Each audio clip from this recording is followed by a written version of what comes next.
একজন দাদা নিজের জীবনের ঝুঁকি নিয়ে ভাই বোনদের জন্য কি করতে পারে তার এক জলজ্যান্ত উদাহরণ ধানুষের এই তামিল অ্যাকশন মুভি রায়ান। তো সেটা নিয়ে আজকের এই ভিডিও। গল্প শুরুতে আমরা প্রত্যন্ত গ্রামের এক অতি নিম্নবিত্ত পরিবারকে দেখি। পরিবারের নতুন সন্তানের আগমন হতে চলেছে, তাই বড় ভাই রায়ান দুই ভাইকে জিজ্ঞেস করছিল তাদের ভাই চাই নাকি বোন। তারা জানায় তাদের ভাই চাই, যে তাদের সাথে খেলবে। তবে রায়ান একটা মিষ্টি বোন চায়। অবশেষে রায়ানের মনের ইচ্ছেই পূর্ণ হয় এবং বোনকে পেয়ে সে ভীষণ খুশি। রায়ান তার প্রিয় বোনের নাম রাখে দুর্গা। একদিন কিছু কাজের জন্য রায়ানের মা বাবা শহরের উদ্দেশ্যে রওনা দিলে রায়ানকে তার ভাই বোনদের খেয়াল রাখতে বলে, কারণ তারা সন্ধে অবধি চলে আসবে। এদিকে সময় পেরিয়ে সন্ধে হয়ে যায়। রায়ান কেরোসিনের কুপিটা জ্বালিয়ে নেয়, কিন্তু অপেক্ষার প্রহর শেষ হয় না। অবশেষে পরের দিন সন্ধ্যায় দুই ভাই বোন এবং বোনকে নিয়ে গ্রামের পূজারীর বাড়ি যায়। পূজারী আশ্বাস দেয় তিনি শহরে কাউকে পাঠিয়ে তার বাবা মায়ের খোঁজ নেবেন। আপাতত ভাই বোনকে নিয়ে আজ রাতেই তার বাড়ি থাকতে। রাতে পাশের ঘর থেকে ভেসে আসা কথার আওয়াজে রায়ানের ঘুম ভেঙে যায়। কৌতূহলবশত দেওয়ালে কান পাতলে শুনতে পায় পূজারী সামান্য কিছু টাকার বিনিময়ে তাদের ছোট্ট বোনকে কোথাও বেচতে চলেছে। ভয় পেয়ে বোনকে সে বুকে জড়িয়ে ধরে এবং দুই ভাইকে নিয়ে তাড়াতাড়ি বাড়ি থেকে বেরোতে গেলে পূজারী চলে আসে। রায়ানের থেকে পূজারী জোর করে দুর্গাকে ছিনিয়ে নিতে গেলে দুর্গা কান্নাকাটি করতে থাকে। বোনের কান্নার আওয়াজ শুনে সেখানে রাখা দেবীর মূর্তির পায়ের তলা থেকে অস্ত্র নিয়ে পূজারীর দিকে সে এগিয়ে যায়, কিন্তু দুর্গাকে সে দিতে না চাইলে রায়ান পূজারীর গলায় কোপ বসিয়ে বোনকে উদ্ধার করে। রায়ান তার ভাই বোনকে নিয়ে মেন রোডে চলে আসে। তারপর তাদের নিয়ে একটা ট্রাকের পিছনে উঠে বসলো। শুরু হয় তাদের অনিশ্চিত ভবিষ্যৎ যাত্রা। ভোরে ট্রাক গিয়ে একটা মালপত্র রাখার ডিপোতে দাঁড়ায়। এইখানে শেখর নামের একটা লোককে দেখা যায়। সে ওদের দিকে এক দৃষ্টিতে চেয়েছিল। সকালে শেখর তাদেরকে সামনের একটা দোকান থেকে কিছু খাওয়ায়। শেখর জিজ্ঞেস করে এই শহরে তাদের কোনো আত্মীয় পরিজন আছে কিনা। রায়ান কোনো উত্তর না দিয়ে শুধু একটা তাকে কাজ জোগাড় করতে বলে। তাই ও তার জন্য সবজি ডিপোতে একটা কাজ জোগাড় করে দেয় এবং তাদের জন্য একটা ছোট্ট ঘরের ব্যবস্থা। আস্তে আস্তে সময়ের চাকা গড়াতে থাকে।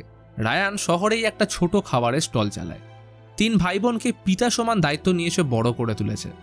তবে মেজ ভাই মুথু বদরাগী, নেশাখোর এবং প্রায় তিনি গুন্ডাগিরি করতে থাকে এবং তার প্রেমিকা মেঘনা তার এই স্বভাবের জন্য বিরক্ত হয়ে পড়েছে। ছোট ভাই মানিক কলেজে যায় তো বটে, তবে পড়াশোনা কম। কলেজে ইলেকশন নিয়ে অপোনেন্ট পার্টির সাথে ঝামেলা করতে থাকে। দুই ভাই সন্ধ্যাতে দাদার সাথে খাবারের দোকানে কাজ করে। কাজ শেষ হলে রায়ান বোনের জন্য দোকান থেকে কিছু খাবার নিয়ে নেয়।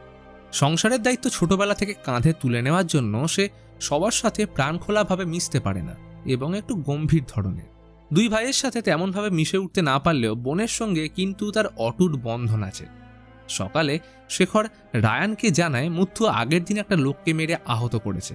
এই ব্যাপারে সে যেন এলাকার কুখ্যাত দুষ্কৃতী দুরাইয়ের সাথে কথা বলে নেয়। এইবার সিন শিফট হয় পুলিশ কোয়ার্টারে। এইখানে এক পুলিশ অফিসার তার সিনিয়রকে শহরের দুই গুন্ডা দুরাই ও সেতুর ছবি দেখিয়ে তাদের সম্বন্ধে বলে। দুরাই একসময় সেতুর বাবাকে খুন করেছিল, কিন্তু তারপরেও তাদের ভিতরের পুরনো শত্রুতা কমেনি। সেতু এখন নিজের বাবার এলাকার বিজনেস সামলায়। এই দুজনেই অবৈধ ব্যবসার মালিক, তোলাবাজি থেকে শুরু করে অবৈধ মদের ব্যবসা আরও কত। রায়ান দুরাইয়ের কাছে গিয়ে নিজের ভাইয়ের ঘটনার কথা বলতে গিয়ে দেখে আগে থাকতেই সে সবটাই জানে। দুরাই এখানে রায়ানকে বলে তার ভাইকে সামলে রাখতে। শুধু এইবারের জন্য তিনি রায়ানের মুখ চেয়ে তাদের ছেড়ে দিচ্ছেন। বাড়ি ফিরে রায়ান দুর্গার থেকে জানতে পারে মারামারি করে আহত করার অভিযোগে পুলিশ মুথুকে গ্রেপ্তার করেছে। রায়ান তখনই পুলিশ স্টেশনে গিয়ে উপস্থিত হয়। রায়ানকে পুলিশ জানায় যে কমপ্লেন করেছে সে যদি না কেস তোলে তাহলে মুথুকে সেখান থেকে ছাড়া সম্ভব হবে না। তাই রায়ান হসপিটালে সেই লোকটার সাথে দেখা করতে গেলে সে কিছুতেই কেস তুলে নিতে রাজি হয় না। রায়ান এবার লোকটির কাছে বসে পড়ে। তার সেলাইনের নলে আস্তে আস্তে হাত বুলিয়ে শান্তভাবে বলতে শুরু করে তাকে খুন করে তার ভাইয়ের বদলা সে নিজের উপরেই নিয়ে জেলে যাবে। যদি সে এই কেস তুলে না নেয় তাহলে রায়ানের হাতেই কিন্তু তার মৃত্যু লেখা আছে। রায়ানের চোখে ঠান্ডা খুনি দৃষ্টি দেখে লোকটা ভয়ে কেস তুলে নেয়। রায়ান শেখর ও মুথুকে নিয়ে স্টেশন থেকে বেরিয়ে আসে। রায়ান মুথুকে বলে এই শেষবার সে তাকে জেল থেকে বের করে এনেছে। এরপর এরকম কোনো কাজ করলে সে কিন্তু তার কোনো দায়িত্ব নেবে না। বাড়িতে তার ছোট ভাই ও বোন আছে, তাদের কথা চিন্তা করে যেন শুধরে যায়। এইবার সেই পুলিশ অফিসারকে দেখা যায়। অফিসার কমিশনারকে জিজ্ঞেস করে তিনি এই শহরে ট্রান্সফার নেওয়ার সাথে এই ঘটনাগুলো নিয়ে এত মাথা ঘামাচ্ছেন কেন। কমিশনার তখন বলে যে তার বাবা যখন এই শহরের সাব ইন্সপেক্টর ছিল তখন মাঝ রাস্তায় গুন্ডারা তাকে পুড়িয়ে মেরেছিল, তাই আজ সে কমিশনার হয়ে শহরের জঞ্জাল পরিষ্কার করতে এসেছে। ইতিমধ্যে শেখর দুর্গার জন্য পছন্দ করা একটা ছেলের ছবি দেখালে দুর্গাকে দেখে মনে হয় তার ছেলেটাকে বেশ পছন্দ হয়েছে, তাই রায়ানের ঠোঁটেও প্রশান্তির হাসি দেখা যায়। এদিকে কলেজে মানিককে অপোনেন্ট পার্টি থেকে পুলিশ ডাকিয়ে শাসিয়ে দেয় এবং ইলেকশন থেকে নাম উইথড্র করতে বলে।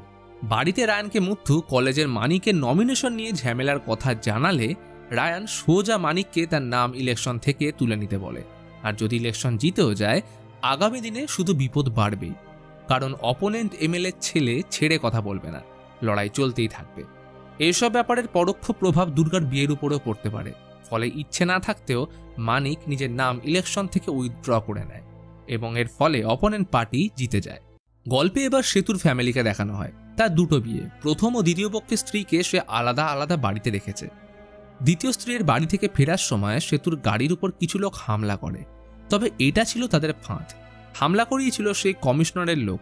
আসলে তাদের প্ল্যান এমনভাবেই ছিল যাতে সেতু ভাবে এই হামলা দুরাই করিয়েছে এবং সেটাই হলো, তাই সে দুরাইয়ের উপর পাল্টা আক্রমণের কথা ভাবতে থাকে। ইতিমধ্যে দুর্গাকে দেখতে পাত্রপক্ষ চলে আসে। পাত্র সরকারি চাকরি করে। বিয়েতে তারা কি দেবে জানতে চাইলে রায়ান জানায় তাদের ফাস্ট ফুডের দোকানটা তারা দুর্গার নামে করে দেবে, ফলে পাত্রপক্ষ বিয়েতে রাজি হয়ে যায়। কিন্তু রাতে চার ভাই বোনের মধ্যে কথা কাটাকাটি লেগে যায়। মুথু আর মানিক বলে দোকান দুর্গার নামে করে দিলে তাদের রোজগার আর কি থাকবে, এমনকি দুর্গাও নিজেদের ভাইদের সর্বশান্ত করে বিয়ে করতে চায় না। তবে রায়ান বলে এই শহরে শূন্য থেকে শুরু করেই এই দোকান সে দাঁড় করিয়েছিল, তাই আবার শূন্য থেকে শুরু করতে হলে সে হার মানবে না। পরের দিন সেতু সেই বারে নিজের লোক পাঠায় যেখানে দুরাইয়ের লোকেরা থাকে। প্ল্যান ছিল দুরাইয়ের ছেলেকে মেরে ফেলার। সেই বারে মুথু বসে মদ খাচ্ছিল। মুথুর কাছে তার প্রেমিকা মেঘনা এসে কথা শোনা এবং চেঁচামেচি করতে থাকে, কারণ সেদিন সকালেই তার বাবার সাথে এসে খারাপ ব্যবহার করেছে। তবে মেঘনা চলে যাওয়ার পর সেতুর লোকেরা এই নিয়ে হাসাহাসি করলে মুথুর সাথে ভীষণ মারামারি হয় এবং সে নিজেও আহত হয়। এদিকে কমিশনারের লোকেরা কিন্তু দূর থেকে সব লক্ষ্য করছিল। দুর্গা দুই ভাই বাড়ি ফিরলে মুথুর কথা জানায়। দুই ভাই তাকে খুঁজতে তখন বেরিয়ে পড়ে। ততক্ষণে সেই বারে পুলিশ অফিসাররা এসে উপস্থিত হয়। বুঝতে পারে এখানে খুব বড় ধরনের মারামারি হয়েছে। সেইখানে তারা দুরাইয়ের ছেলেকেও আহত অবস্থায় পড়ে থাকতে দেখে। সে আহত হলেও কিন্তু তখনও জীবিত ছিল। কিন্তু কমিশনার নিজের প্ল্যান সাকসেসফুল করার জন্য তাকে সেখানেই নিজেদের পুলিশ অফিসারকে দিয়ে খুন করায়, যাতে দুই দলের মধ্যে আগুন জ্বলে ওঠে। মারামারির সময় মুথুর পেটে ছুরি ঢুকে যাওয়ায় সে একটু যেতেই অজ্ঞান হয়ে পড়ে যায়। কমিশনার অফিসারকে দেখতে বললে অফিসার জানায় সে নিশ্চয়ই সেতুর দলের লোক। তার একটা ছবি তুলে কমিশনার সেখান থেকে তাই বেরিয়ে যায়। ওদিকে রায়ানকে দুর্গা ফোন করে জানায় মুথুকে মানিক বাড়ি নিয়ে এসছে। বাড়ি ফিরে দেখে দুর্গা ভাইয়ের পেটের ঘায়ে সেলাই করছে। দুর্গাকে কল করে শেখর জানায় বারে ঝগড়া হওয়ার সময় কেউ দুরাইয়ের ছেলেকে খুন করেছে, তাই পুরো এলাকায় ঝামেলা চলছে, যার কারণে সবাইকে বাড়ির মধ্যে সেফ থাকতে বলে। এইসব শুনে রায়ান চিন্তায় পড়ে যায়, অর্থাৎ বারে মারামারির সময় অজান্তেই মুথু দুরাইয়ের ছেলেকে মেরে ফেলেছে। ঠিক তখনই তার ফোনে দুরাইয়ের কল এলে রায়ানকে জানায় পরের দিন সকালের মধ্যে সে যেন মুথুকে তাদের হাতে তুলে দেয়। এরপর দুই ভাই সহ রায়ান দুরাইয়ের বাড়ি এসে তাদের সমস্ত লোককে মেরে ফেলে। পুত্রশোক ও নিজের লোকদের মৃত্যু দেখে দুরাই স্তব্ধ হয়ে বসে থাকে এবং এরপর তাকেও শেষ করে দেয়।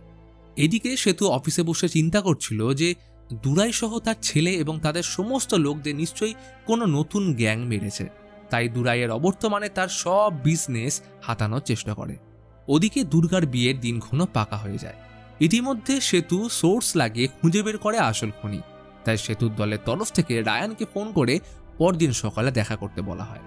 রায়ান সেই মতো দেখা করতে গেলে সেতু বারবার জিজ্ঞেস করতে থাকে দুরাইদেরকে সে কিভাবে মেরেছে, কিন্তু রায়ান নিজের উত্তরে অবিচল থাকে। সে কাউকে মারেনি, তারা ভুল লোককে ডেকে পাঠিয়েছে। সেতু তাকে নিজের দলের হয়ে কাজ করার অফার দিলে রায়ান সেটা ফিরিয়ে দেয়।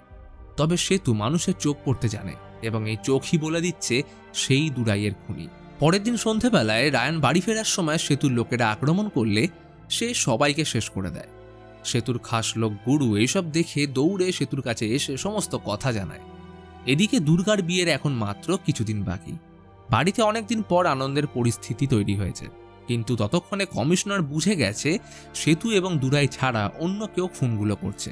তবে সেদিনের বারে তোলা মুথুর ছবি দেখে রায়ানের খোঁজ পায় এবং তার উপর সন্দেহ হয়। রায়ান বিয়ের আগের রাত্রে ঠিক করে সে সেতুকে খুন করবে, কারণ সেতু বেঁচে থাকলে তার বোনের বিয়েতে বাধা দেবে। তবে সেতুর ঘরে ঢুকলে দেখে আগে থেকেই তার বোনকে বেঁধে রেখেছে। বাঁধন খোলার সময় একসাথে 20 জন হামলা করে। কোনো রকমে বোনকে সেফভাবে পাঁচিলের ওপারে পাঠিয়ে দিলে গুরু একটা অটো করে এসে দুর্গাকে জবরদস্তি নিয়ে যায়। এমন সময় পিছনে 2 ছায়ামূর্তি সামনে এগিয়ে এলে দেখে তারা দুজন মুথু ও মানিক। রায়ান মনে করে নিশ্চয়ই তারা সাহায্য করতে এসছে, কিন্তু অবাক করার বিষয় তার 2 ভাই সাহায্য নয় বরং সেতুর হয়ে রায়ানকে মারতে এসছে। ভয়ে কাঁপতে কাঁপতে দুজনে এক এক করে দাদার পেটে ছুরি ঢুকিয়ে সেখান থেকে পালিয়ে যায়। রায়ান সেখানে একলা আহত অবস্থায় পড়ে থাকে। তবে কিছুক্ষণ পর দুর্গা আর শেখর রায়ানকে একটা ক্লিনিকে নিয়ে আসে। কিন্তু এসব হলো কখন? এর উত্তরে একটা ফ্ল্যাশব্যাক দেখানো হয়। যখন বোনের বিয়ের টাকা জোগাড়ের জন্য মুত্তু কাজ খুঁজে বেড়াচ্ছিল, তখন সেতুর দলে তাকে কাজ দেয় এবং সে তার নিজের ভাই মানিককেও ঢুকিয়ে দেয়। প্রথমে ছোটখাটো গুন্ডাগিরি করত, তারপর একদিন সেতু জানায় যে তাকে মারতে একজন আসবে এবং ওই 2 ভাইকে তাদের শেষ করতে হবে। তবে তারা জানতো না যে তারা নিজের দাদাকেই মারতে চলেছে। তবে রায়ান সর্বদা ওদেরকে রোজগার ও খাবারের খোঁটা দিত এবং মানিককে কলেজ ইলেকশনে নামতে দেয়নি। তাই এইসব ভেবে 2 ভাইয়ের হামলা করতে হাত কাঁপে না। তাদের এইসব কথাবার্তা বাইরে দাঁড়িয়ে থাকা শেখর শুনে দুর্গাকে সবটা বললে অবিশ্বাসী দৃষ্টিতে শেখরের দিকে চেয়ে থাকে। তবে ক্লিনিকে ও সেতুর লোক হামলা করলে তারা শহর থেকে কিছুটা দূরে একটা পরিত্যক্ত বাড়িতে থাকতে যায়। এদিকে বিয়ের সকালে বাড়িতে দুর্গাকে খুঁজে না পেলে পাত্রপক্ষ চলে যায় এবং বিয়ে ভেঙে যায়। ওদিকে রায়ান কিছুটা সুস্থ হয়ে উঠলে রায়ান শেখরের থেকে জানতে পারে দুর্গাকে তুলে নিয়ে যাওয়ার সময় সেতুর লোক গুরু তাকে ধর্ষণ করেছে। এই কথা শুনে রায়ানের চোখ দিয়ে জল গড়িয়ে পড়ে।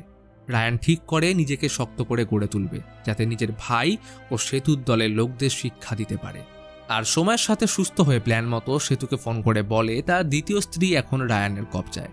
তাকে ফেরত পেতে হলে গুরুকে তার কাছে পাঠাতে হবে। স্ত্রীর জন্য সে গুরুকে রায়ানের কাছে পাঠাতে রাজিও হয়ে যায়।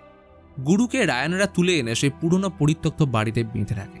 এখানে দুর্গাকে দেখা যায় হাতে একটা ভোজালি নিয়ে সে গুরুকে ঠান্ডা চোখে মাপছে, তারপর গলায় ভোজালি বসিয়ে মেরে ফেলে। ওদিকে বদলা নিতে কৌশলে সেতু শেখরকে মেরে তাদের পুরনো বাড়িতে ঝুলিয়ে দেয়। ইতিমধ্যে তখনই সেখানে পুলিশের লোকরা চলে আসে ও রায়ানকে নিয়ে যায়। পুলিশরা রায়ানকে নিয়ে এসে একটা সিনেমা হলে ঢুকিয়ে দেয়, যেখানে কমিশনার আগে থেকেই বসেছিল। এখানে কমিশনার সেতুকে ও রায়ানকে কম্প্রোমাইজ করার জন্য দেখা করতে বলে। ততক্ষণে 2 ভাই ও সেতুর আসল রূপ জেনে গিয়ে সেখানে তার উপর হামলা করতে আসে। এখানে সেতু তাদের বলে কম্প্রোমাইজ করলে হয়তো রায়ান তাদের ক্ষমা করে দিতে পারবে। সেই মতো কমিশনারের বলা জায়গায় সেতুর দলবল চলে আসে। শহরে এই খুন খারাপি ও ঝামেলা বন্ধ করার জন্য রায়ান এবং সেতু দুজনকে কমিশনার কম্প্রোমাইজ করার জন্য ডাকে, কিন্তু তাতেও কোনো লাভ হয় না। এর কিছু সময় পর সে মহল্লায় পুজো উপলক্ষে সেতুকে অন্য লোকদের সাথে নাচ গান করতে দেখা যায়, কিন্তু সবাই মিলে একসাথে নাচার ফাঁকে দুর্গা মানিককে পেটে ছুরি ঢুকিয়ে মেরে ফেলে।